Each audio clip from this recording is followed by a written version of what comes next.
আজ এই ছবিটা আঁকা হবে। এখানে পুরো ছবি ক্লে রোলার ব্রাশ দিয়ে করছি, ব্লেন্ড করার জন্য অন্য কোনো ব্রাশ ইউজ করিনি। বার্গারের বেস কালারটা আমি ড্র না করেই করছি, একেবারে কালার দিয়ে। যদি তোমার অসুবিধে হয় তাহলে তুমি আগে ড্র করে নিতে পারো। প্রত্যেকটা পার্ট আলাদা আলাদা লেয়ারে করলে আশা করছি সমস্যা হবে না, তাই শুধু কালার দিয়ে করারই চেষ্টা করো। প্রয়োজন মতো ব্রাশের সাইজ কমিয়ে নেবে।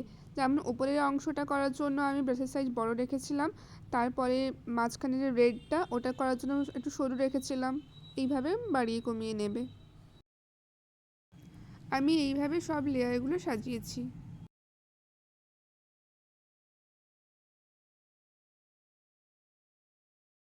এখানে বেসিকটা কমপ্লিট। এরপর লাইট সাইডও যেখানে যেরকম থাকবে, প্রথমে কালারটা চাপিয়ে যাচ্ছি, ব্লেন্ড পরে হবে।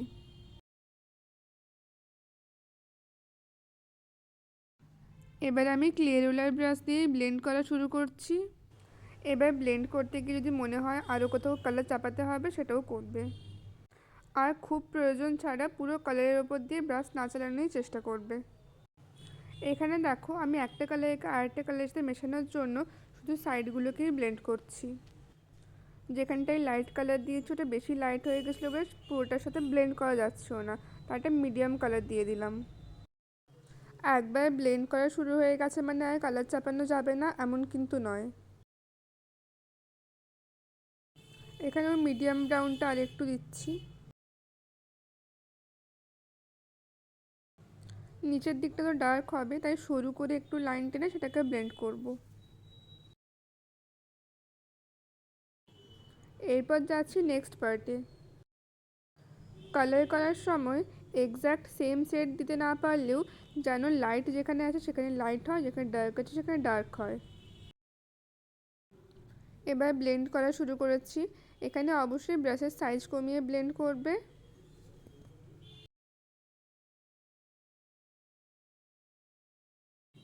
এখানে লাইট কালার যেটা দিয়েছি এটা বেশি লাইট হয়ে গেছিলো, পুরোটার সাথে ব্লেন্ড করা যাচ্ছিল না বলে এখানে পুরোটার ওপরই ব্লেন্ড করতে হলো। তার উপর হালকা করে আরেকটু লাইট কালার অ্যাড করলাম। এবার নেক্সট পার্ট। এখানেও একইভাবেই হবে, প্রথমে কালার চাপাবো তারপরে ব্লেন্ড করব।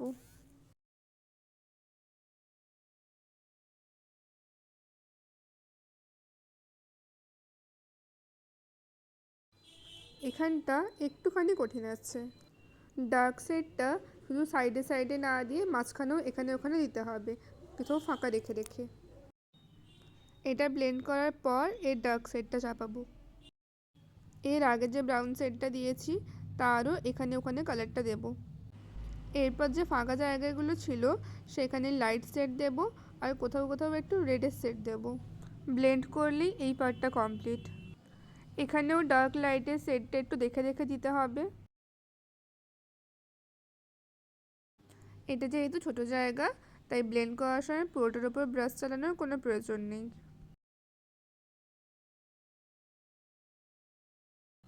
এখানে উপর দিকটা একটু লাইট হবে আর নিচের দিকটা ডার্ক হবে। ডার্ক অরেঞ্জ ব্রাউন এই কালারগুলো দিয়ে একটু পোড়া পোড়া ভাবটা আনতে হবে। ব্যাকগ্রাউন্ডের প্রথমে গ্রেডিয়েন্ট দিয়ে ওপর দিকে ডার্ক নিচের দিকে লাইট করে তারপরে এই কালারগুলো চাপিয়েছি। এখানে শ্যাডোতেও কিন্তু দুটো কালার থাকবে, ব্যাকগ্রাউন্ডে যে কালারগুলো ইউজ করেছি শ্যাডোতে ওটাই দিয়েছি।